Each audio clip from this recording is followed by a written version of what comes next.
సినిమాల పైరసీ కేసులో నిందితుడు ఐబొమ్మ వెబ్సైట్ నిర్వాహకుడు రవి 5 రోజుల పోలీస్ కస్టడీ ముగిసింది. దీంతో సైబర్ క్రైమ్ పోలీసులు అతడికి వైద్య పరీక్షలు చేయించి నాంపల్లి కోర్టులో హాజరుపరిచారు. అనంతరం చంచల్గూడ జైలుకు తరలించారు. 5 రోజుల కస్టడీలో రవి కీలకమైన విషయాలను వెల్లడించారు. రవి తరపు అడ్వకేట్లు బెయిల్ పిటిషన్ వేశారు. రేపు విచారణ చేయనుంది నాంపల్లి కోర్టు.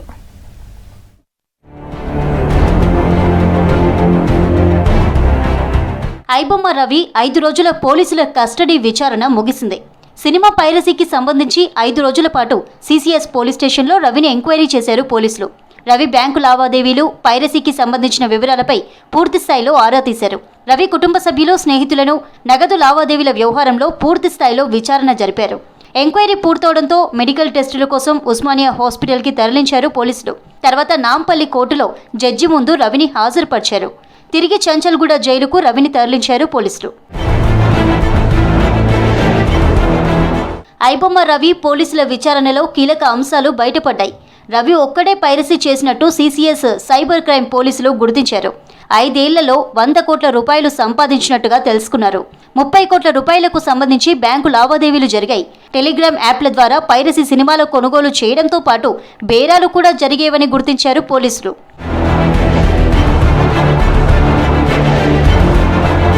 సినిమాపై క్లిక్ చేయగానే మ్యాట్రిమోనీ, బెట్టింగ్ యాప్స్తో పాటు 15 యాడ్స్కి డైరెక్ట్గా లింక్ అయ్యేవి.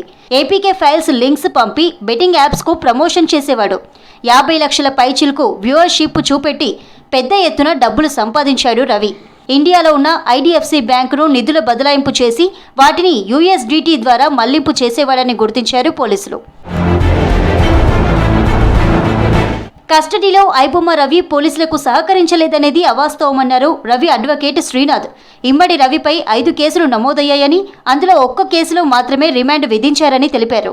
మరో 4 కేసుల్లో పీటీ వారెంట్ కోసం పోలీసులు ప్రయత్నం చేస్తున్నారన్నారు అడ్వకేట్ శ్రీనాథ్. కస్టడీలో ఆయన రవి ఎంత సహకరించాలో పోలీసు వాళ్ళకి అంత సహకరించాడు. ఏదైతే చెప్తున్నారో అవన్నీ ఇట్స్ నాట్ ట్రూ, సహకరించలేదు అనేసి అదంతా speculation. He said what he wants to say. రవిది మొదటి నుంచి క్రిమినల్ మెంటాలిటీ అన్నారు పోలీసులు. స్నేహితుడి గుర్తింపు కార్డులతో నేరాలకు పాల్పడ్డాడన్నారు. ఐబొమ్మ రవి భార్యను కూడా విచారించామన్నారు. భార్య, పిల్లలను చిత్రహింసలకు గురి చేసేవాడన్నారు. ప్రవర్తన నచ్చకనే అతని భార్య విడాకులు తీసుకుందన్నారు. పోస్టర్ డిజైన్ చేసినందుకు నిఖిల్కు ప్రతి నెల 50,000 రూపాయలు ఇచ్చేవాడన్నారు. ఐబొమ్మ సైట్లో బెట్టింగ్ బగ్ పెట్టడం ద్వారా $1,00,000 వ్యూస్కి $50 వచ్చేవని రవి కన్ఫెషన్ రిపోర్టులో చెప్పారు. నాంపల్లి కోర్టులో ఐబొమ్మ రవి బెయిల్ పిటిషన్ వేశారు అతని తరపు అడ్వకేట్లు. దీంతో రేపు వాదనలు జరగనున్నాయి. మాదాపూర్ జోన్లో భారీగా డ్రగ్స్, గంజాయి పట్టుకున్నారు పోలీసులు. షేర్లింగంపల్లిలో కళ్ళు దుకాణాలకు సప్లై చేస్తున్న వ్యక్తిని అరెస్టు చేశామని తెలిపారు డీసీపీ రితిరాజ్. మరో 2 పరారీలో ఉన్నారన్నారు. చందానగర్లో న్యూ ఇయర్ వేడుకల కోసం బెంగళూరు నుంచి తీసుకొచ్చిన డ్రగ్స్ ని సీజ్ చేసి 3 అరెస్టు చేశామని తెలిపారు. ఇక కొల్లూరులో 41 కిలోల గంజాయిని పట్టుకున్నామని, వెస్ట్ బెంగాల్ నుంచి సిటీకి తీసుకొస్తున్న 3 అరెస్టు చేశామని తెలిపారు డీసీపీ. నిందితులపై కేసు నమోదు చేసి రిమాండ్కు తరలించారు పోలీసులు. మన ఎస్ఓటీ టీంతో పాటు, మన స్పెషల్ ఆపరేషన్స్ టీంతో పాటు మాదాపూర్ జోన్ పోలీస్ మేమిద్దరు కలిసి 3 కేసెస్ చేశాము. నంబర్ 1 మ్యాటర్ ఉంది 1.2 kg అల్ప్రాజోలం. దీనికి అది మేము పట్టుకున్నాము. తర్వాత 15 grams MDMA అది పట్టుకున్నాము. తర్వాత 41 kg డ్రై గాంజా అది పట్టుకున్నాము. మన డీసీపీ ఎస్ఓటీ శోభన్ గారికి పరిధిలో వాళ్ళకి ఎస్ఓటీ టీం చాలా మంచిగా ఇంటెలిజెన్స్ కలెక్ట్ చేసి వాళ్ళకి ఎవరు రెస్పాన్సిబుల్ పర్సన్స్ ఉన్నారు వాళ్ళకి పట్టుకున్నారు. ప్రతి కేసులో కూడా మనకు నైజీరియానే ఉండేది. దీంట్లో నైజీరియన్ కాకుండా అక్కడ ఒక వ్యక్తి ఉన్నాడు. ఆ పేరు చెప్తే మళ్ళీ అతను అబ్స్కాండింగ్ అయ్యే అవకాశం ఉంటుంది. ఆ వ్యక్తి దగ్గరికి వీళ్ళు వెళ్తున్నారు. వీళ్ళు 3 వెళ్ళినారు. 3 మనం అరెస్ట్ చేయడం జరిగింది. ఆ 3 వెళ్ళి వాళ్ళ ఓన్ కన్జంప్షన్ గురించి రేపు 31st వస్తుంది, 31st డిసెంబర్ వస్తుంది. దానికి ఎంజాయ్ చేద్దామనే ఉద్దేశంతో కొంత అక్కడి నుంచి తీసుకొని రావడం జరిగింది. దాంట్లో వాళ్ళను అరెస్ట్ చేశాము. అతను సోర్సు బెంగళూరు నుంచి. ఇది 15.2, ఇది 1,80,000 ఆల్ఫాజోలం. దాంట్లో మామూలుగా వాళ్ళ దగ్గర నుంచి 1.2 kgs అతని దగ్గర నుంచి సీజ్ చేయడం జరిగింది. ఇతను మామూలుగా ఇతనికి 2 కళ్ళు కాంపౌండ్స్ ఉన్నాయి. ఇతనితో పాటు వీళ్ళిద్దరు పార్ట్నర్స్ ఉన్నారు. ఆ పార్ట్నర్స్ కూడా వీళ్ళు ఈ ఆల్ఫాజోలం కలిపే విషయం కూడా అన్ని తెలుసు. దాంట్లో ఒక 600 బాటిల్స్కి 1 గ్రామ్ ఆల్ఫాజోలం కలిపితే సరిపోతుంది. 1 గ్రామ్ దాంతో ఆర్టిఫిషియల్ కళ్ళు తయారవుతుంది అనమాట. ఆ కళ్ళు దాని గురించి కొంత అది తాటికల్లు కానీ ఈత కళ్ళు కానీ కొంతవరకు కలుపుతారు అంతే. తక్కిందంతా కూడా వేరే ఇంకా 2 పౌడర్స్ ఉంటాయి. ఆ 2 పౌడర్స్ ఒకటి చేదు వచ్చేది అట్లా ఆ రకంగా పౌడర్స్. ఆల్ఫాజోలం మటుకు 600 బాటిల్స్కి ఓన్లీ 1 గ్రామ్. వీళ్ళు 3 monthsకి ఒకసారి 6 monthsకి ఒకసారి ఇవి తీసుకొస్తూ ఉంటారు. అది అయిపోయిన తర్వాత మళ్ళీ తీసుకొస్తారు. ఇది మెదక్ నుంచి సోర్స్ ఉంది. రవి అనే అతను అక్కడ నుంచి వీళ్ళకు ప్రొవైడ్ చేశాడు. అతన్ని కూడా మేము అరెస్ట్ చేస్తాం త్వరలో. వికారాబాద్ జిల్లా కొడంగల్లో 312 ప్రభుత్వ పాఠశాలలలో విద్యార్థులకు భోజనం పెట్టేందుకు సర్కార్ చర్యలు తీసుకుంటోంది. విద్యార్థులకు మధ్యాహ్న భోజనం అందించే అక్షయ పాత్ర సెంట్రలైజ్డ్ కిచెన్ నిర్మాణానికి భూమి పూజ చేశారు సీఎం రేవంత్ రెడ్డి. అక్షయ పాత్ర కిచెన్ గురించి మరింత సమాచారం బాలకృష్ణ అందిస్తారు. దేశంలోనే ప్రప్రథమంగా ప్రభుత్వ పాఠశాలలో చదువుతున్నటువంటి విద్యార్థుల కోసం అల్పాహార పథకాన్ని ఇదివరకే ప్రారంభించిన నేపథ్యంలో మరోసారి సీఎం రేవంత్ రెడ్డి కృతనిశ్చయంతో నిరుపేద విద్యార్థులంతా కూడా వస్తువులతోటి ప్రభుత్వ పాఠశాలలో చదువుకోకూడదు, వాళ్ళంతా కూడా మంచి చదువులు చదువుకోవాలంటే వాళ్ళకి సరైన ఆహారం కావాలన్న ఒక సదుద్దేశంతో ప్రతిష్టాత్మకంగా దేశంలోనే ప్రప్రథమంగా ఒక సెంట్రలైజ్డ్ కిచెన్ని ఏర్పాటు చేయబోతున్నారు. ఇందుకు సంబంధించి కొడంగల్ కాన్స్టిట్యున్సీలో భూమి పూజ కార్యక్రమం కూడా పూర్తయిపోయింది. ఇందుకు సంబంధించి మాట్లాడదాం. హరిరామ హరికృష్ణ ఫౌండేషన్ నిర్వాహకులున్నారు, వారితో మాట్లాడదాం. స్వామి, ఈ ప్రాజెక్ట్ యొక్క ప్రత్యేకత ఏంటి? ఎట్లా కిచెన్ ఏర్పాటు చేయబోతున్నారు? దానికి ఏమైనా టైం బాండ్ ఉండబోతుందా? ఓకే, ఇదే ప్రదేశంలో ఒక మోడర్న్ సెంట్రలైజ్డ్ కిచెన్ అనేది ఏర్పాటు చేయబోతున్నాము. 28,000 మందికి భోజనాలు అందించగలిగే, మధ్యాహ్న భోజనాలు అందించగలిగే ఒక కెపాసిటీతో ఇక్కడ అధునాతనమైన వంటశాలను నిర్మించబోతున్నాం అన్నమాట. దానికి ఈ రోజున గౌరవనీయులైన ముఖ్యమంత్రి వర్యులు రేవంత్ రెడ్డి గారు ఇక్కడ వచ్చి ఇక్కడే భూమి పూజను కంప్లీట్ చేసుకున్నారు. నెక్స్ట్ ఒక 8 to 10 months లోపల ఇక్కడ నూతన భవనాలు రెడీ అవుతాయి అన్నమాట. ఆ కిచెన్ అంతా, వంటశాల అంతా రెడీ అవుతుంది. దానికి తిరిగి ప్రారంభించడానికి వారి చేతుల మీదుగా మేము ప్రయత్నాలు చేస్తామన్నమాట. ఆల్రెడీ ఈ కొడంగల్లో మేము ఒక అల్పాహార వంటశాలను కూడా ఏర్పాటు చేశాము. గవర్నమెంట్ వారు మమ్మల్ని స్పెషల్గా దీన్ని ఏర్పాటు చేయమని చెప్పారు. అది ఒక రకంగా దేశంలోనే అతిపెద్ద అల్పాహార వంటశాల అన్నమాట. ప్రతిరోజు 28,000 మందికి బ్రేక్ఫాస్ట్, నాస్తా అందిస్తుందన్నమాట. ఇది ఇందులో చాలా వెరైటీస్ కూడా వాళ్ళు సెలెక్ట్ చేసుకున్నారు. గవర్నమెంట్ వారు మమ్మల్ని అడిగారన్నమాట. ఇడ్లీలు, దోశలు, తర్వాత బోండాలు, పూరీలు, తర్వాత పొంగలు, ఇట్లాంటి ఎన్నో చక్కటి వెరైటీస్ అన్నీ కూడా ఈ వంటశాల నుండి ప్రతిరోజు కూడా వెళ్తున్నాయి. ఆ వంటశాలను కూడా ఈ రోజున ముఖ్యమంత్రి వర్యులు సందర్శించడం జరిగిందన్నమాట. సో ఈ కార్యక్రమం తర్వాత మేము వెంటనే పనులు ప్రారంభిస్తున్నాము. తద్వారా ఇంకొక 1 year లోపల ఇక్కడ కార్యక్రమాలన్నీ ప్రారంభమవుతాయి. ముఖ్యంగా ఈ అల్పాహారం స్కీమ్ ద్వారా వచ్చినటువంటి రిజల్ట్ దాదాపు 5,000 మంది విద్యార్థులు అదనంగా జాయిన్ అయ్యారు. దాని ఫలితమని అంటున్నారు. సీఎం గారు స్వయంగా చెప్పారన్నమాట. సో ఇప్పుడు మిడ్ డే మీల్ పెట్టడం ద్వారా ఎట్లాంటి రిజల్ట్స్ ఎక్స్పెక్ట్ చేస్తున్నారు? ముఖ్యంగా ఆ స్కీమ్ని చాలా ప్రతిష్టాత్మకంగా, చాలా జాగ్రత్తగా నిర్వహించడానికి ఎట్లాంటి జాగ్రత్తలు తీసుకున్నారు? దానిలో మెనూ ఏమి ఉండబోతుంది ప్రత్యేకించి? యాక్చువల్గా ఇక్కడ అల్పాహారం మేము ఇవ్వడం మొదలు పెట్టగానే చాలా మంచి రిజల్ట్స్ వచ్చాయి.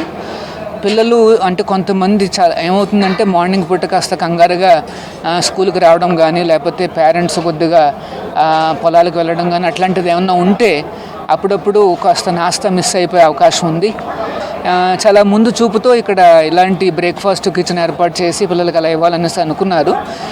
మేము ఇంట్రడ్యూస్ చేయగానే పిల్లల్లో చాలా చక్కటి రెస్పాన్స్ వచ్చింది. ఉత్సాహంగా వాళ్ళు ప్రతిరోజు కూడా స్కూల్కి రావడం మొదలుపెట్టారు. అంటే అటెండెన్స్ పెరిగింది.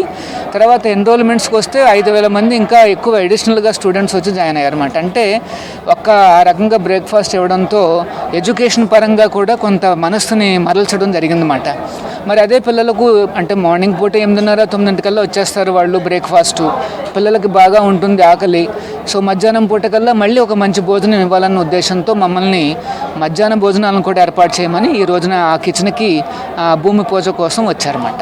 అంటే మిడ్ డే మీల్లో ఎట్లాంటి మెనూ పాటించబోతున్నారు? గవర్నమెంట్ వారు ఇది అంటే మిడ్ డే మీల్కు సెంట్రల్ గవర్నమెంట్ వారు మరియు స్టేట్ గవర్నమెంట్ వారు కలిపి మాకు కొన్ని నిర్ణయాలు ఇస్తుంటారు. అంటే ఒక రైస్ ఐటమ్ ఉంటుంది, తర్వాత ఒక సబ్జీ లాంటిది అట్లా ఉంటుంది, తర్వాత ఒక థర్డ్ ఐటమ్ ఉంటుందన్నమాట. అంటే ఒక స్నాక్ లాంటిదో, బనానానో, లేకపోతే ఒక మిల్లెట్ స్నాక్ అనో, లేకపోతే ఒక స్వీట్ అనో, పిల్లలకి కాస్త ఇంట్రెస్ట్గా చూపించే విధం. ఇక్కడ ఏంటంటే అన్లిమిటెడ్ మాట ఆ రైస్. ఉదాహరణకి మేము హైదరాబాద్ బిర్యానీ ఇస్తాం ఒకరోజు, అది చాలా ఎక్సైట్మెంట్గా ఉంటుంది. ఒకరోజు అయితే అంటే పెరుగన్నం ఇస్తాం అన్నమాట, అంటే బిర్యానీ ప్లస్ పెరుగన్నము అట్లా ఇస్తుంటాం అన్నమాట. సో 3 నుండి 4 రకాల ఐటమ్స్ మేము ప్రతిరోజు సప్లై చేసి ఈ పిల్లలందరికీ కూడా పౌష్టికంగా ఆరోగ్యంగా ఉండడానికి ఒక చక్కటి టేస్టీ మీల్ని మేము ఏర్పాటు చేస్తామన్నమాట. మేము ఇంకొక జాగ్రత్త ఏం తీసుకుంటామంటే ప్రతిరోజు కూడా ఆ వెరైటీ రిపీట్ కాకుండా ఒక 30-40 వెరైటీలు మేము పెట్టుకుంటాం అన్నమాట. అంటే నెక్స్ట్ వెరైటీ ఎప్పుడు వస్తుందంటే ఒక నెల తర్వాత వస్తుందన్నమాట. అప్పటికి అంటే ఈరోజు ఏం తిన్నాడో మళ్ళీ ఒక నెల తర్వాతే మళ్ళీ తింటాడనమాట. ఈ మధ్యలో అన్ని వెరైటీస్ వస్తాయన్నమాట. సో ఆ రకంగా పిల్లల్ని స్కూల్కి తీసుకొచ్చి ఇక్కడ కాస్త రీటైన్ చేసి వాళ్ళలో ఏకాగ్రత కనుక పెంచగలిగితే మన ఎడ్యుకేషన్ చాలా బాగుంటుంది. ఆ పిల్లలకు దేశానికి మన రాష్ట్రానికి వన్నీ తెచ్చే విధంగా పైకొస్తారు. కిచెన్ నమూనా ఏ విధంగా ఉండబోతుంది, దాని కాస్ట్ ఏంటి? సో అది ఇన్ టైం లోపల 9 months పీరియడ్ అంటున్నారు, ఆ టైం లోపల కంప్లీట్ చేయడానికి ఎట్లాంటి టైం బాండ్ పెట్టుకున్నా అంటే ప్లానింగ్ ఏమన్నా? అది మన అక్కడే ఉందండి ఈ నమూనా. హరే కృష్ణ అది ఇది అక్షయపాత్ర కిచెను, ఇది ఫైనల్ నమూనా అన్నమాట. చూశారు మీరు 28,000 మందికి ఇక్కడ ప్రతిరోజు కూడా నిత్యము భోజనాలు చేయడానికి ఇక్కడ లోన చాలా చాలా ఇంట్రెస్టింగ్ అంటే లేటెస్ట్ ఎక్విప్మెంట్ అన్ని మేము పెట్టబోతున్నాం అన్నమాట. అంటే కుకింగ్ అంతా కూడా 1 hour లోపల పూర్తయిపోతుంది, జస్ట్ 1 hourలో అయిపోతుంది. అండ్ ఇక్కడ నుండి అక్కడ ట్రాన్స్పోర్ట్ చేయడానికి ఇంకొక 1 hour 1.5 hour తీసుకున్నా వాళ్ళకి హాట్గా పిల్లలందరికీ కూడా స్కూళ్ళల్లో మీలు లభిస్తుందన్నమాట. అంటే ఒకసారి మనం అది ఓపెన్ చేస్తే ఆ పాత్రది వేడివేడిగా సాంబారు కనిపిస్తుంది, తర్వాత చక్కటిగా అప్పుడే వండిన అన్నం కానీ లేకపోతే బిర్యానీ కానీ అట్లాంటివి కానీ ఉంటాయన్నమాట. సో పిల్లలు చాలా ఆనందంగా తీసుకుంటారు. మాకు ఆల్రెడీ అక్షయపాత్రకు 80 కిచెన్స్ మేము ఆల్రెడీ కట్టామండి. మా దగ్గర ఈ ప్రాజెక్ట్ మేనేజ్మెంట్ అనేసి లేకపోతే వీటి ప్లాన్స్ అనేవి చాలా స్టాండర్డ్గా ఉంటాయన్నమాట. సో ఒక్కసారి అంటే మాకు ఇలా అప్రూవల్స్ వచ్చేసినాయి కాబట్టి 9 monthsలో మేము కంప్లీట్ చేసేస్తాం. థ్యాంక్ యూ అండి. సో రాష్ట్ర ప్రభుత్వ ఉద్దేశం కూడా క్లియర్ కదా, నాణ్యత అట్లాగే చాలా వెరైటీ రకాలైనటువంటి మధ్యాహ్న భోజనాన్ని విద్యార్థులకు అందించి వాళ్ళ ఎడ్యుకేషన్ మీద ఫోకస్ పెంచేటందుకు, దీని ద్వారా వాళ్ళ జీవితం అంతా కూడా ఒక ఉన్నత స్థాయికి వెళ్ళేలాగా విద్య తోడ్పడాలని హరే రామ హరే కృష్ణ ఫౌండేషన్ ద్వారా రాష్ట్ర ప్రభుత్వం ప్రతిష్టాత్మకంగా ఈ కార్యక్రమాన్ని స్వీకారం చుట్టింది. కెమెరా పర్సన్ శ్రీనివాస్ కలిసి బాలకృష్ణ, మహబూబ్ నగర్. కోకాపేటలో రికార్డు స్థాయి రేట్లకు భూములు అమ్ముడుపోయాయి. నియో పోలీస్ దగ్గర ఈ వేలంలో 137.25 కోట్లకు ఎకరం ధర పలికింది.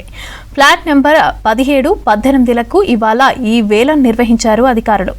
ఫ్లాట్ నెంబర్ 17లో 4.59 ఎకరాలు ఉండగా ఈ వేలంలో ఎకరానికి 136.50 కోట్లు పలికింది. ఫ్లాట్ నెంబర్ 18లో 5.31 ఎకరాలుండగా ఈ వేలంలో ఎకరానికి 137.25 కోట్లు పలికింది.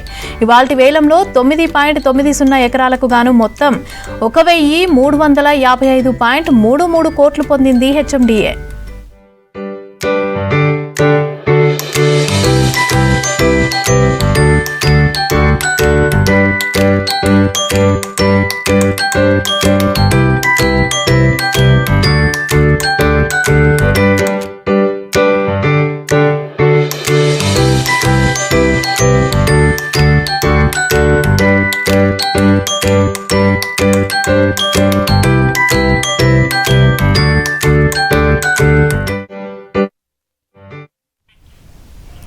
సైబర్ నేరగాళ్లు రోజురోజుకు రెచ్చిపోతున్నారు. పలువురు తెలంగాణ మంత్రుల వాట్సాప్ మీడియా గ్రూపులు హ్యాక్ కావడం కలకలం రేపుతోంది.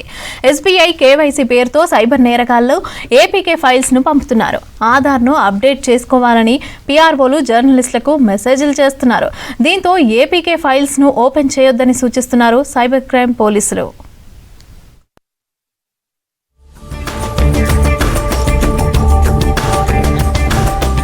ఎస్బీఐ కేవైసీ పేరుతో ఏపీకే ఫైల్స్ ను వాట్సాప్ గ్రూపుల్లో షేర్ చేస్తున్నారు సైబర్ నేరగాళ్లు. వెంటనే ఆధార్ను అప్డేట్ చేసుకోవాలని సూచిస్తున్నారు. మారుతున్న టెక్నాలజీకి అనుగుణంగా కొత్త దారులు అన్వేషిస్తున్నారు సైబర్ కేటుగాళ్లు. ఏపీకే అంటే ఆండ్రాయిడ్ అప్లికేషన్ ప్యాకేజ్ ఫైళ్ల రూపంలో టెలిగ్రామ్స్, వాట్సాప్ ద్వారా సెల్ ఫోన్లోకి చొరబడుతున్నారు. లింకును క్లిక్ చేస్తే ఫోన్లోని సమాచారం అంతా సైబర్ మోసగాళ్ల ఆధీనంలోకి వెళ్తోందంటున్నారు ఎక్స్పర్ట్స్. ఆ ఫోన్ నంబర్కు లింక్ అయి ఉన్న బ్యాంకు ఖాతాలోని నగదును ఊడ్చేస్తారని హెచ్చరిస్తున్నారు పోలీసులు. మంత్రుల వాట్సాప్ గ్రూపులు, సీఎంఓ గ్రూప్, డిప్యూటీ సీఎం గ్రూప్తో పాటు మీడియా సంబంధిత గ్రూపులు హ్యాక్ అయ్యాయని తెలుస్తోంది. మంత్రుల పీఆర్ఓలు, జర్నలిస్టుల ఫోన్లు హ్యాక్ అయ్యాయని సమాచారం. ఈ విషయం సోషల్ మీడియాలో వైరల్గా మారింది. ఫేక్ ఫైల్స్, రిమోట్ యాక్సెస్ మాల్వేర్తో డేటా దొంగతనం చేసి ఇబ్బందులకు గురిచేస్తారని ప్రజలు అప్రమత్తంగా ఉండాలని సూచించారు పోలీసులు. మంత్రుల వాట్సాప్ గ్రూపులు హ్యాక్ అయ్యాయంటూ ప్రచారం జరుగుతుండటంతో తెలంగాణ సైబర్ క్రైమ్ పోలీసులు అప్రమత్తమయ్యారు. ఏపీకే ఫైల్స్ వస్తే ఎట్టి పరిస్థితుల్లోనూ ఓపెన్ చేయొద్దని హెచ్చరించారు. అనుమానాస్పద లింకులపై కూడా క్లిక్ చేయొద్దని సూచిస్తున్నారు పోలీసులు.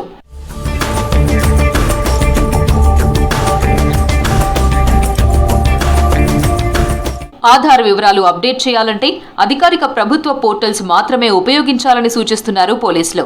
APK files, SBI, Aadhaar alerts మెసేజ్లపై ప్రజలు అప్రమత్తంగా ఉండాలని సూచిస్తున్నారు.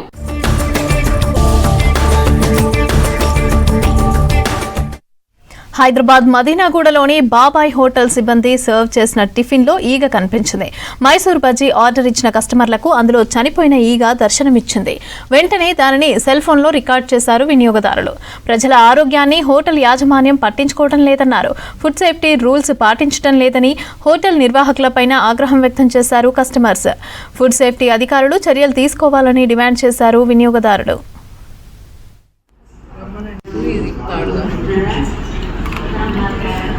Dead cockroach.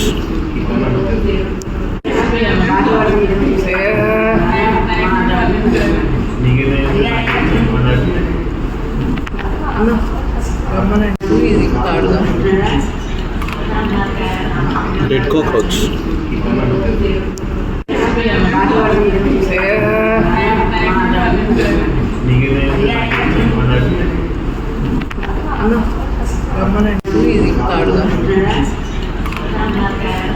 Dead cockroach.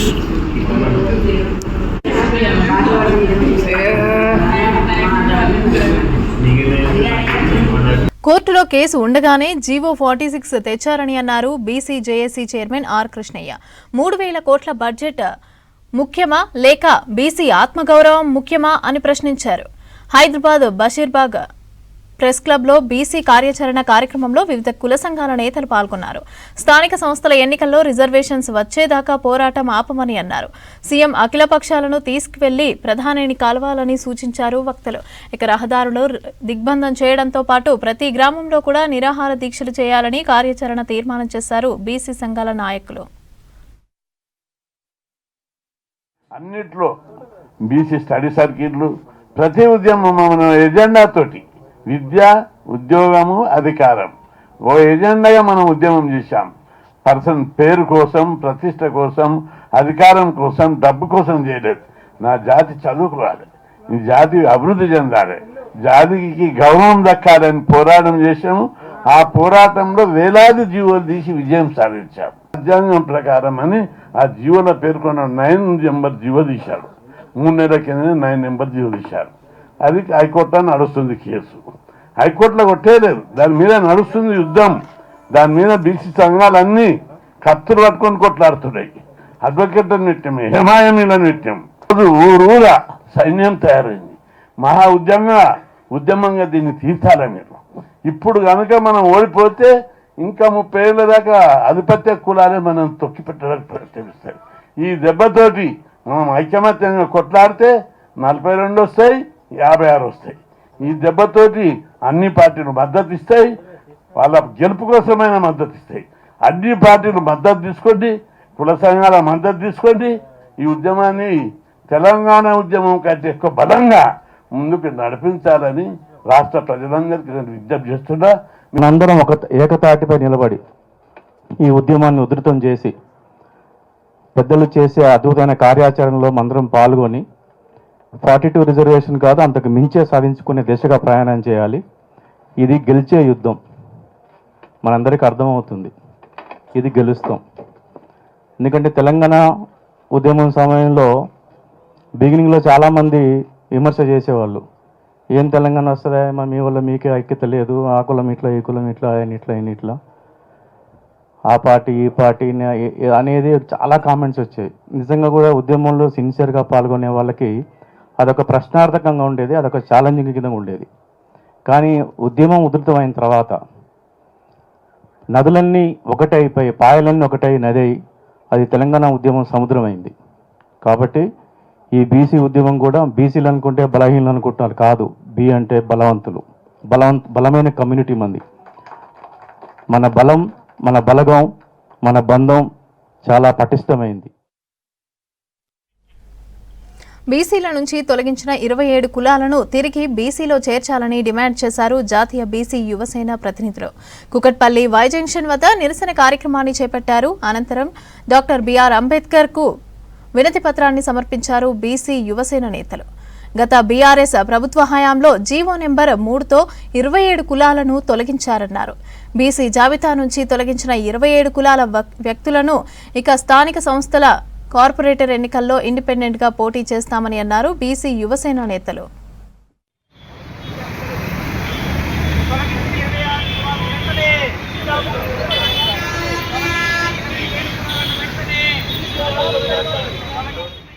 ఈరోజు మా 27 కులాల యొక్క సమస్య మీద మేము అనేక ప్రయత్నాలు చేసిన తర్వాత చివరికి రాజ్యాంగం కల్పించిన హక్కు ఉంది కాబట్టి మేము కోర్టు ద్వారా ఈ సమస్యకి పరిష్కారం చేయమని సుప్రీంకోర్టులో కేసులు కూడా వేయడం జరిగింది.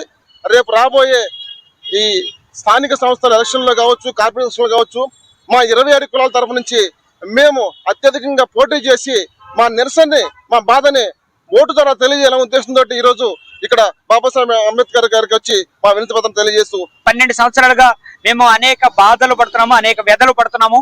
మేము నష్టపోయినప్పటికీ కూడా ప్రభుత్వాలకు వ్యతిరేకంగా మేము ఏ విధమైనటువంటి నిరసనలు తెలియజేయలేదు, ఏ విధమైనటువంటి విమర్శలు చేయలేదని ఈ సందర్భంగా గుర్తు చేస్తున్నాను. ఇది కేవలం మా బాధలో వచ్చినటువంటి మాటగా భావించి దానిని మహిళల అభ్యున్నతికి అధిక ప్రాధాన్యత ఇస్తోందన్నారు ఎమ్మెల్యే వీర్లపల్లి శంకర్. అందులో భాగంగానే చీరల పంపిణీ ఒకటన్నారు. మహిళల ఆత్మగౌరవం కోసం ప్రభుత్వం ఇందిరమ్మ చీరల పంపిణీ చేస్తోందన్నారు. 1 కోటి మంది మహిళలను కోటీశ్వరులను చేయటమే ప్రభుత్వ లక్ష్యమని అన్నారు. షాద్నగర్ అసెంబ్లీ సెగ్మెంట్లోని 6 మండలాల్లో 92,000 చీరలు ప్రభుత్వం పంపిణీ చేస్తున్నామని అన్నారు వీర్లశంకర్. ఇక మొదటి విడతలో 50,000 చీరలు అందిస్తున్నామని తెలిపారు ఎమ్మెల్యే. రంగారెడ్డి జిల్లా షాద్నగర్ మండల పరిషత్ కార్యాలయంలో మహిళలకు చీరల పంపిణీ చేపట్టారు ఎమ్మెల్యే వీర్లశంకర్. భారతదేశానికి మొట్టమొదటి మహిళా ప్రధానమంత్రి మీ అందరికీ తెలుసు, శ్రీమతి ఇందిరా గాంధీ. ప్రపంచంలోనే ఒక ఉక్కు మహిళగా ఏ రాజకీయ నాయకుడు చేయని పని ఇందిరాగాంధీ మహిళలందరినీ, ఈ తెలంగాణ రాష్ట్రంలో ఉన్న మహిళలందరినీ గౌరవించాలనే ఒక ఉద్దేశంతోనే ఈ యొక్క ఇందిరా మహిళా శక్తి చీరల పంపిణీ కార్యక్రమం రాష్ట్ర ముఖ్యమంత్రి గారు ప్రారంభించడం జరిగింది. ఇవాళ మన నియోజకవర్గంలో ఈ కార్యక్రమాన్ని నిర్వహించుకుంటున్నాం. ఈ కార్యక్రమానికి పెద్దలు, అధికారులు, వివిధ గ్రామాల నుంచి చేసినటువంటి గ్రామ సంఘం అధ్యక్షులు, మండల సమైక్య అధ్యక్షులు, వీరులు, ఈసీ మెంబర్లు అందరూ కలిపి మా అమ్మలు, సోదరి మా అందరికీ ధన్యవాదాలు. హైదరాబాద్ అభివృద్ధికి కొత్త తరం నాయకత్వం అవసరం ఉందన్నారు TJS chief professor Kodandaram. Naveen Yadav గెలుపుతో కొత్త తర నాయకత్వానికి నాంది పడిందన్నారు. హైదరాబాద్ నుంచి ప్రాతినిధ్యం వహించిన జి వెంకటస్వామి, అంజయ్య, అదేవిధంగా పీజేఆర్ స్ఫూర్తితో నవీన్ యాదవ్ పనిచేయాలని సూచించారు. నాంపల్లిలోని జనసమితి ఆఫీసులో ప్రొఫెసర్ కోదండరాంను కలిశారు. కొత్తగా జూబ్లీహిల్స్ ఉప ఎన్నికల్లో గెలిచిన ఎమ్మెల్యే నవీన్ యాదవ్ తన గెలుపునకు సహకరించిన కోదండరాంను కలిసి కృతజ్ఞతలు తెలిపారు. తరఫున శుభాకాంక్షలు తెలియజేస్తాం. ఇది అద్భుతమైన విజయం. దీనికి ఒక ప్రత్యేకత ఉన్నది. ప్రత్యేకత ఏమిటంటే హైదరాబాద్ నుంచి ఒక కొత్త తరం నాయకత్వం ఎదుగుదలకు ఇది సంకేతం. ఇట్లాంటి నాయకత్వం రావాల్సిన అవసరం ఉంది.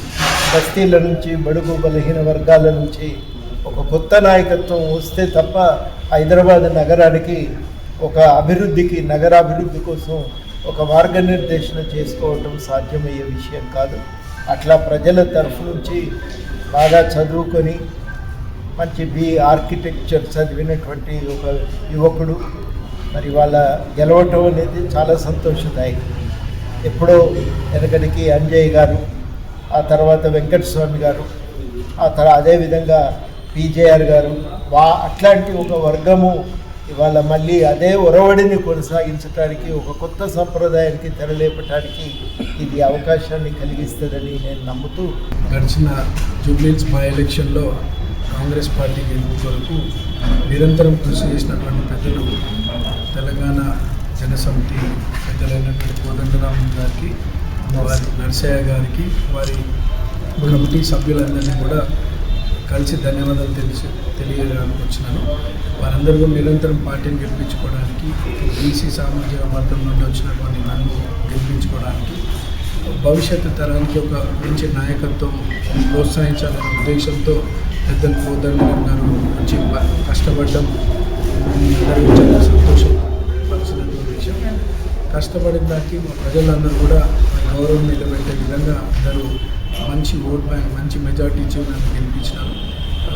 అందుకు పార్టీ పెద్దలందరినీ కూడా కోదండరామ్ సార్ని, నర్సయ్య గారిని, కమిటీ సభ్యులకు మరోసారి ధన్యవాదాలు తెలియజేస్తూ, ఇందాక పెద్దలు చెప్తున్నట్టు ఈ హైదరాబాద్ నగరానికి గతంలో వెంకటస్వామి గారు, పి జనార్దన్ రెడ్డి గారు ఎట్లయితే నాయకత్వం వహించినారో, ప్రజలకు అందుబాటులో ఉంటూ ప్రజాసేవ చేస్తూ మంచి పేరు సంపాదించినారు. అట్లా నాలో కూడా ఉండాలనే ఉద్దేశంతో వాళ్ళు మద్దతు పలకడం మాట్లాడుతూ ఉన్నారు. తప్పకుండా పెద్దల మీరందరి ఆశీస్సులు, మీ అందరి సలహాలు, సూచనలతో అవన్నీ కూడా. బస్తీల అభివృద్ధి లక్ష్యంగా ప్రభుత్వం ముందుకు వెళ్తోందన్నారు cantonment MLA Shri Ganesh.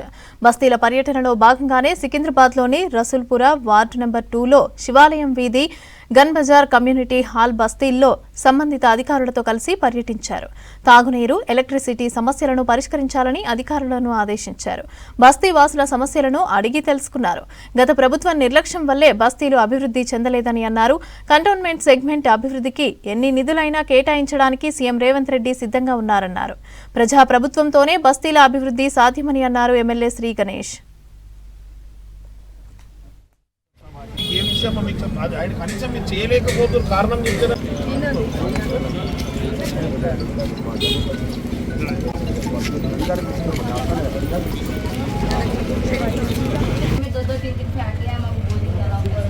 Boring landmark Kasturba school पे लोकेशन పెడతాను. 4 in all అని ఆటోకు బయట కనిపిస్తోంది. కానీ ఆటోలో చూస్తే పదుల సంఖ్యలో ప్రయాణికులు, స్కూల్ విద్యార్థులను ఎక్కిస్తారు. ఆటోల్లో పరిమితికి మించి ప్రయాణికులు వెళ్లొద్దని సూచిస్తున్నారు ట్రాఫిక్ పోలీసులు. మరోవైపు ఆటో డ్రైవర్లు ఫోన్ చూస్తూ డ్రైవ్ చేయడంతో ప్రమాదాలు అధికమవుతున్నాయని తెలిపారు పోలీసులు. ట్రాఫిక్ రూల్స్ పాటించాలని సూచిస్తున్నారు పోలీసులు.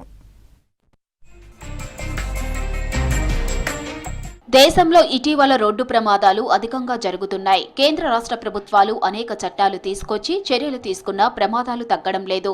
ఆటోలో, మినీ వ్యాన్లలో విద్యార్థులను కుక్కి మరీ తీసుకెళ్తున్నారు డ్రైవర్లు. దీంతో స్కూల్ బస్సులు, ఆటోల్లో ఓవర్లోడ్తో ప్రమాదాలు జరుగుతూనే ఉన్నాయి.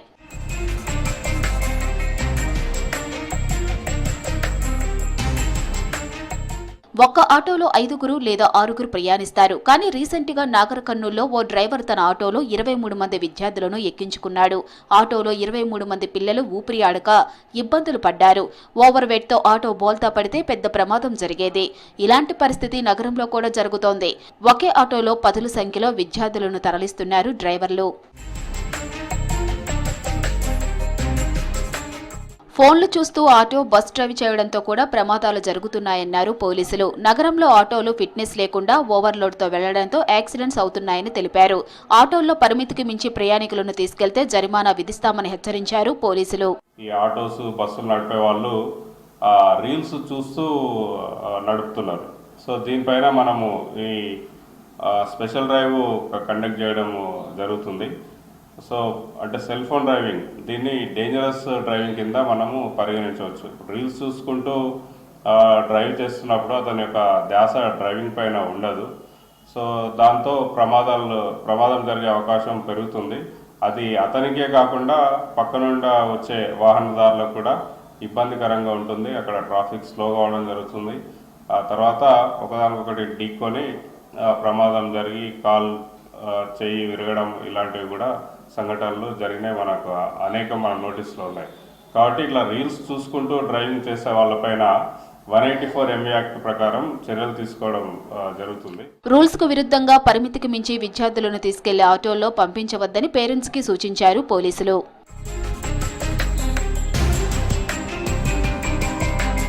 వాతావరణ శాఖ అంచనాలు ఏ విధంగా ఇస్తుంది? వేటి ఆధారంగా వర్షం పడుతుంది? ఉష్ణోగ్రతలు ఎలా పెరుగుతున్నాయి? చలి తీవ్రత అధికంగా ఉంటుందని ఎలా గుర్తిస్తారో తెలుసుకోవడానికి అందరికీ ఆసక్తి ఉంటుంది. ఇది వాతావరణ శాఖను చూడాలని, అదే అక్కడున్న ఇన్స్ట్రుమెంట్స్ గురించి తెలుసుకోవాలని ఆసక్తి చూపిస్తారు. దీనికోసం వాతావరణ శాఖ విద్యార్థుల కోసం అవకాశం కల్పించింది.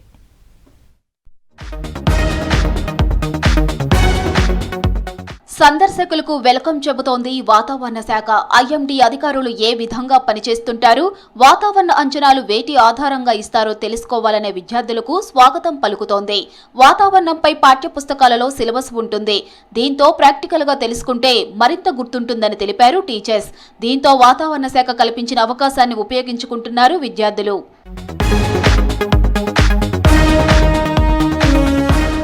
నెలకు 20కు పైగా స్కూల్స్ లేదా కాలేజీల నుంచి విద్యార్థులు వస్తుంటారన్నారు వాతావరణ శాఖ అధికారులు. తమ ఆఫీసును సందర్శించాలంటే ఈమెయిల్ ద్వారా అనుమతి తీసుకోవాలని సూచించారు వాతావరణ శాఖ అధికారులు. స్కూల్స్, కాలేజీల నుంచి వచ్చిన ఈమెయిల్స్ ని చెక్ చేసి వారికి డేటా అండ్ టైం ఫైనల్ చేసి తరువాత ఇన్వైట్ చేస్తామన్నారు వెదర్ ఆఫీసర్స్. భారత వాతావరణ శాఖ హైదరాబాద్ మెటీరియలాజికల్ సెంటర్ని సందర్శకులకి ఓపెన్ ఉంటుంది. అయితే ముఖ్యంగా స్టూడెంట్స్కి మనం ఎప్పుడైనా సరే ఈ వాతావరణ విభాగాన్ని చూడడానికి, ఇందులోని వివరాలు మనం చెప్పడానికి అవకాశం ఉంది. దీనికి ఏంటంటే వివిధ స్కూల్స్ నుంచి మనకి రెగ్యులర్గా నెలకి ఇంచుమించి 20 రోజులు ఇక్కడ పిల్లలు వస్తూనే ఉంటారు.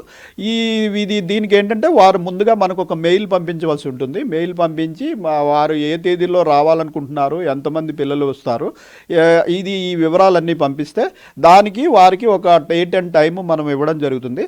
దానికి అనుకూలంగా ఏంటంటే ఇప్పుడు ముఖ్యంగా 5వ క్లాసు దాటిన పిల్లలు వస్తే వారికి కొంచెం అవగాహన చెప్పడానికి వీలవుతుంది. ముఖ్యంగా 8వ తరగతి పైన చదివే విద్యార్థులు ఎక్కువ వస్తుంటారని తెలిపారు అధికారులు. వెదర్ ఇండికేషన్స్, రాడార్, శాటిలైట్ తో పాటు అన్ని విభాగాల గురించి వివరిస్తామని తెలిపారు. విద్యార్థులు కూడా ఆసక్తిగా తెలుసుకుంటారన్నారు. విద్యార్థులు అడిగే డౌట్స్ ను క్లియర్ చేస్తామన్నారు వాతావరణ శాఖ అధికారులు. 5వ క్లాసు దాటి మనకి ఇంటర్మీడియట్, డిగ్రీ, అలాగే మన బీటెక్ లో అయితే మనకి కొన్ని రాడార్కి సంబంధించిన పాఠ్యాంశాలు కూడా ఉంటాయి. సో బీటెక్, ఎంటెక్ వివిధ స్థాయిల్లో మనకి ఇక్కడికి వస్తుంటారు. వచ్చిన వారికి ఏంటంటే మనకి ఇక్కడ అబ్జర్వేటరీలో ఏముంది, రాడార్ ఏంటి ఉంది, మనకి దగ్గర పరికరాలు ఏమున్నాయి, ఇవన్నీ ఎక్స్ప్లెయిన్ చేసిన తర్వాత ఈ అబ్జర్వేషన్స్ అన్నిటి ద్వారా మనం ఫోర్కాస్ట్ ఎట్లా ఇస్తామో అన్నదాన్ని వారికి మనం వివరంగా వివరించడం జరుగుతుంది. ఇది రెగ్యులర్గా మనం ఇంచుమించు అన్ని రోజుల్లోనూ అనుమతించడం జరుగుతుంది. నెలకి మనకి ఇంచుమించుగా ఒక 15-20 రోజుల వరకు కూడా స్టూడెంట్స్ ఎవరో ఒకళ్ళు వస్తూనే ఉంటారు. చాలా స్కూళ్ళ నుంచి, కాలేజెస్ నుంచి మనకి రెగ్యులర్గా వస్తుంటారు. నేషనల్ సైన్స్ డే, వాతావరణ శాఖ అవతరణ దినోత్సవం వంటి స్పెషల్ అకేషన్స్ లో సాధారణ ప్రజలను అనుమతిస్తామని తెలిపారు వెదర్ ఆఫీసర్స్. ఆసక్తి ఉన్నవారు ఈమెయిల్ ద్వారా తమను సంప్రదించాలని సూచించారు వాతావరణ శాఖ అధికారులు. కార్తీక మాసం ముగిసిన తర్వాత నాన్ వెజ్ షాపుల్లో మాంసాహార ప్రియుల రద్దీ ఒక్కసారిగా పెరిగిపోయింది. నెల రోజులు భక్తి శ్రద్ధలతో శాకాహారం పాటించిన ప్రజలు ఇప్పుడు నాన్ వెజ్ కొనుగోలు చేస్తున్నారు. చికెన్, మటన్, చేపల షాపులకు జనాలు వస్తున్నారు. మరోవైపు ఆన్లైన్ ఫుడ్ డెలివరీ ప్లాట్ఫామ్స్లలో కూడా ఆర్డర్లు పెరిగాయని అంటున్నారు వ్యాపారులు. నెల రోజుల తర్వాత మటన్, చికెన్ షాపుల వద్ద రద్దీ పెరిగింది. కార్తీక మాసంలో మాంసం వినియోగం తగ్గిపోయింది. కార్తీక మాసం ముగియటంతో నాన్ వెజ్ కొనడానికి ఆసక్తి చూపిస్తున్నారు జనాలు. కుటుంబ సభ్యులు, స్నేహితులతో కలిసి విందు చేసుకోవాలని ప్రజలు పెద్ద సంఖ్యలో షాపుల వద్దకు చేరుకున్నారు.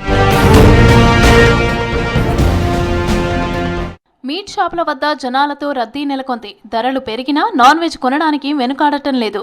నిత్యం రద్దీగా ఉండే మారేడ్పల్లి, పాతబస్తీ, సనత్ నగర్, కుకట్పల్లి వంటి ప్రాంతాల్లోని షాపుల్లో జాతర వాతావరణం కనిపించింది. సుమారు నెల రోజుల తర్వాత రద్దీ పెరిగిందని చెప్తున్నారు షాపుల నిర్వాహకులు. కార్తీక మాసం ఒక నెల గిరాకు చాలా తక్కువ ఉండే, ఇప్పుడు గిరాకు మంచిగా ఉంది. గిరాకు రేట్ అయితే అదే ఉంటుంది, ఎక్కువ ఏం లేదు. Chicken, mutton, chicken rate fix ఉంటుంది. మటన్ అయితే ఫిక్స్ ఉంటుంది 900, 1000, 900 అట్లా 1200 బోన్లెస్. రెస్పాన్స్ అయితే మంచిగానే ఉంది గిరాకులు అయితే ఇప్పుడు ఒక నెల తినలేదుగా, ఎప్పుడు తింటున్నాం మంచిగా హాయిగా లేదు, ఏం పెరగలేదు, అంతే ఉంది. గిరాకు బాగుంది సార్, గిరాకు బాగుంది. కార్తీక మాసం నెల రోజులు ఎక్కువ లేకుండా గిరాకు లేదు అసలు. కార్తీక మాసం అయిపోయిన తర్వాత ఫస్ట్ మొదటి ఆదివారం కాబట్టి ఈ గిరాకు బాగుంది.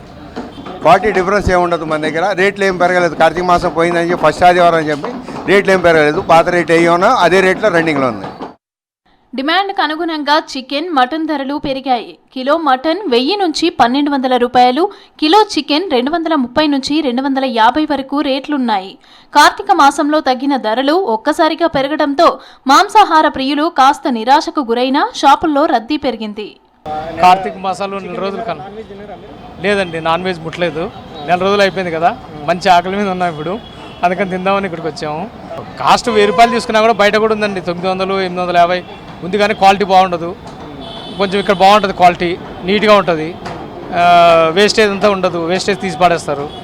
చాలా బాగుంటుంది క్వాలిటీ మాత్రం. 1 మంత్ అంటే కార్తీకం కాబట్టి ఆబ్వియస్గా అందరూ మానేస్తారు, అది ఇంకా ఎవరి చాయిస్ వాళ్ళది ఉంటుంది. బట్ ఇది ఫస్ట్ సండే కాబట్టి అందరూ ఈరోజే ఫ్రెష్గా కార్తీకం అయ్యాక స్టార్ట్ చేసేది, అందుకే రష్ కూడా చూసుకోవచ్చు మనం. రష్ కూడా బాగానే ఉంది ఎక్కడైనా కానీ. ఫీలింగ్ అంటూ ఏం లేదు, ఫుడ్ కోసం వెయిట్ చేసే వాళ్ళు అయితే ఈగర్గా వెయిట్ చేస్తారు. ఆన్లైన్ ఫుడ్ డెలివరీ ప్లాట్ఫామ్లలో కూడా నాన్ వెజ్ ఆర్డర్లు భారీగా పెరిగాయి. కార్తీక మాసం పూర్తయిన తర్వాత 30 నుంచి 40% వరకు ఆర్డర్లు పెరిగాయి. జలమండలిలోని ఒకే విభాగంలో దశాబ్దాలుగా కొనసాగుతున్నారు కొందరు అధికారులు. ప్రభుత్వాలు మారినా వీరు మాత్రం బదిలీ అవ్వటం లేదు. భారీగా ఆదాయం వచ్చే విభాగం తప్ప మిగతా పోస్టులు చేసే ప్రసక్తే లేదంటున్నారు. ఉన్నతాధికారులు వచ్చి పోతున్నా కూడా ఈ అధికారులు మాత్రం అక్కడే జెండా పాతుకు కూర్చున్నారు.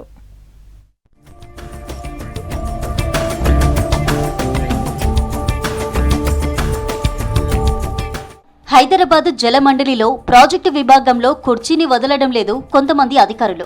1 కాదు 2 కాదు, ఏకంగా 16 ఏళ్లుగా ఒకే విభాగంలో కొనసాగుతున్నారు. ప్రతి ఏడాది జనరల్ ట్రాన్స్ఫర్స్లలో 10ల కొద్దీ అధికారులు రెవెన్యూ, ఆపరేషన్స్ అండ్ మెయింటెనెన్స్ కి బదిలీ అవుతున్నా ప్రాజెక్టు విభాగంలోని కొందరు అధికారులు మాత్రం అక్కడే తిష్ట వేసుకుని ఉంటున్నారు. మేనేజర్ స్థాయిలో అక్కడికి వచ్చిన వారు డీజీఎం, జనరల్ మేనేజర్ స్థాయి వరకు ప్రమోషన్స్ తీసుకుంటూ అక్కడే ఉంటున్నారు.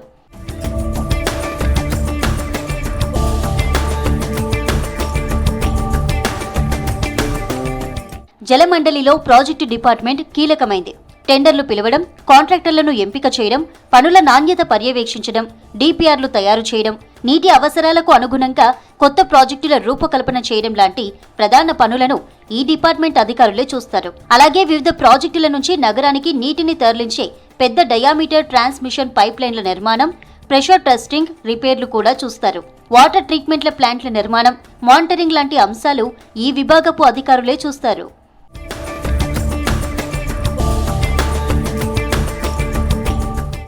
Operations and maintenance, transmission, revenue విభాగాల్లో అంతగా ముడుపులు రావని ఈ డిపార్ట్మెంట్ల వైపు చూడటం లేదు. ఉన్నతాధికారులను మెయింటైన్ చేస్తూ 20 ఏళ్లుగా ఒకే విభాగంలో పనిచేస్తున్నారని ఇతర అధికారులు చర్చించుకుంటున్నారు. బదిలీల పేరుతో ఇతర అధికారులను తరలించినా వీరిని మాత్రం కదపకపోవడం జలమండలిలోని ఇతర అధికారుల్లో తీవ్ర అసంతృప్తికి దారితీస్తోంది. ప్రతిసారి జరిగే సాధారణ బదిలీల్లో కొత్తగా వచ్చిన అధికారులను, ఫీల్డ్ స్టాఫ్ను ఒక చోటు నుంచి మరొక చోటుకు మార్చినా ఈ ప్రాజెక్ట్స్ విభాగంలోని కొందరు అధికారులు మాత్రం మారడం లేదు.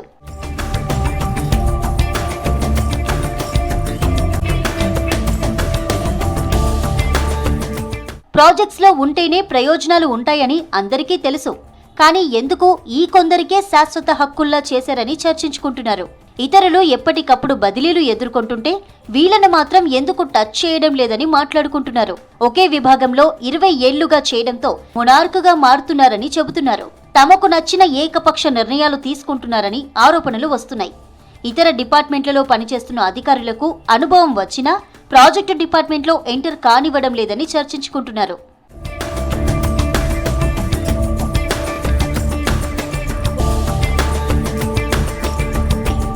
ప్రాజెక్టు విభాగంలో ఉన్న కొందరు అధికారులు తమ బంధువుల పేర్లతో ప్రైవేటు కంపెనీలు పెట్టుకుని టెండర్లు వారికి వచ్చేలా చేస్తున్నారని ఇతర అధికారులు ఆరోపిస్తున్నారు. కొన్ని చోట్ల రిపేర్లు లేకున్నా రిపేర్లు ఉన్నట్లు చూపిస్తూ ఆయా కంపెనీల ద్వారా రిపేర్లు చేయించినట్లు బిల్లులు ఇప్పించుకుంటున్నారని ఆరోపణలు వస్తున్నాయి. ప్రభుత్వాలు మారినా అధికారులు మాత్రం మారడం లేదని, ఉమ్మడి ఏపీలో ఈ విభాగంలోకి వచ్చి ఇంకా ఇక్కడే ఉంటున్నారని చెబుతున్నారు. ఇప్పటికైనా ఉన్నత అధికారులు ప్రాజెక్టు డిపార్ట్మెంట్ను ప్రక్షాళన చేయాలని కోరుతున్నారు ఇతర అధికారులు.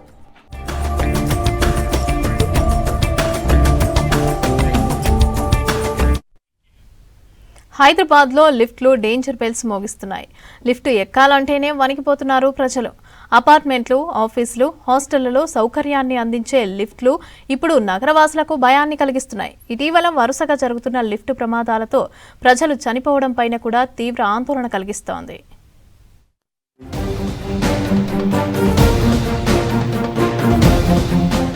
హైదరాబాద్లో ఇటీవల లిఫ్ట్ ప్రమాదాలు పెరుగుతున్నాయి. అపార్ట్మెంట్లు, నివాస భవనాల్లో జరిగిన లిఫ్ట్ ప్రమాదాల్లో పలువురు ప్రాణాలు కోల్పోయారు. మరికొందరు తీవ్రంగా గాయపడ్డారు. నిర్వహణ, భద్రతా ప్రమాణాలు పాటించకపోవడం వల్ల ఈ ప్రమాదాలు జరుగుతున్నాయనే విమర్శలు వినిపిస్తున్నాయి.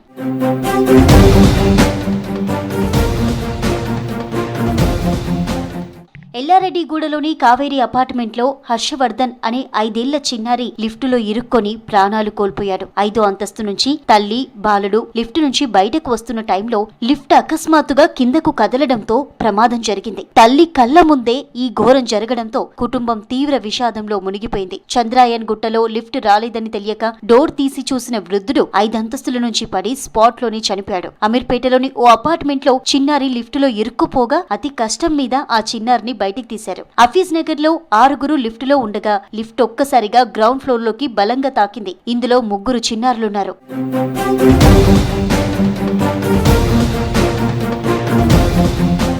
చాలా అపార్ట్మెంట్లు, చిన్న భవనాల్లో లిఫ్టులను తనిఖీలు, రిపేర్లు సరిగా చేయకపోవడం వల్లే ప్రమాదాలు జరుగుతున్నాయంటున్నారు. బిల్డర్లు తక్కువ ధరకే లిఫ్టులను అమర్చడం, నాణ్యత లేని విడిభాగాలను ఉపయోగిస్తున్నారు. చిన్నపిల్లల ప్రమాదానికి గురి అవ్వకుండా సురక్షితమైన డోర్లు కాకుండా ఇప్పటికీ పాత తరహా డోర్లు వాడటం, పాతబడిన లిఫ్టులలో వైరింగ్ సమస్యలు, సెన్సార్ల వైఫల్యం, బ్రేకింగ్ సిస్టమ్స్ లో లోపాలు, లిఫ్ట్ సామర్థ్యానికి మించి ఎక్కువ మంది ఎక్కడమే ప్రమాదానికి కారణాలంటున్నారు నిపుణులు.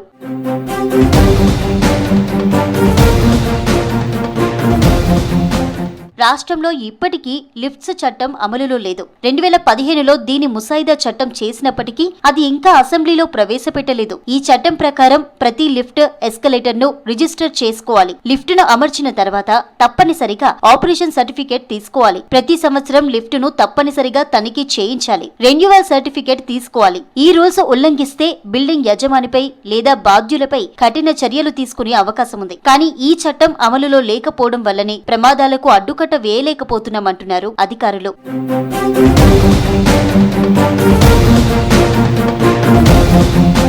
తెలంగాణ లిఫ్ట్స్ చట్టం 2025 త్వరలో అమల్లోకి తీసుకురావడానికి ప్రభుత్వం రెడీ అవుతోంది. లిఫ్టుల భద్రత కోసం ప్రత్యేకించి జీహెచ్ఎంసీ పరిధిలో పూర్తి స్థాయి పర్యవేక్షణ లేదు. రాష్ట్ర స్థాయిలో కొత్త లిఫ్ట్ చట్టం రాబోతుండటంతో భవిష్యత్తులో జీహెచ్ఎంసీ, ఇతర సంబంధిత విభాగాలు మరింత కఠినమైన చర్యలు తీసుకోవాలని కోరుతున్నారు ప్రజలు.